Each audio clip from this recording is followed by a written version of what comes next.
بیٹی بدل ہو کر میکے آ گئی۔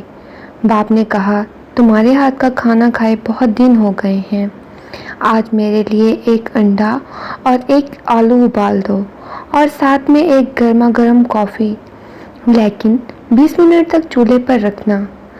جب سب کچھ تیار ہو گیا تو کہا، آلو چیک کر لو، گل کر نرم تو نہیں ہو گیا؟ اب انڈا چھو کر دیکھو، ہاف بوائل ہو گیا ہے، اور کافی بھی چیک کر لو، رنگ اور خوشبو آ گئی ہے۔ بیٹی نے چیک کر کے بتایا کہ سب پرفیکٹ ہے۔ باپ نے کہا، دیکھو، تینوں چیزوں نے گرم پانی میں یکساں وقت گزارا اور برابر کی تکلیف برداشت کی۔ آلو سخت ہوتا ہے، اس آزمائش سے گزر کر وہ نرم ہو گیا۔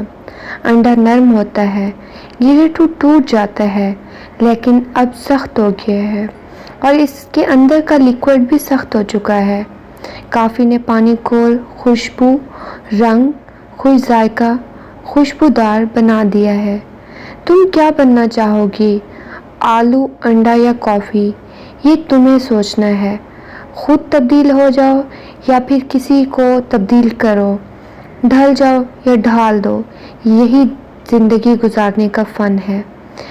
سیکھنا، اپنانا، تبدیل ہونا، تبدیل کرنا، ڈھلنا اور ڈھل جانا، یہ اس وقت ممکن ہے جب نباہ کرنے کا عزم ہو، کہ کم ہمت منزل تک نہیں پہنچتے، راستے میں ہی ہلاک ہو جاتے ہیں۔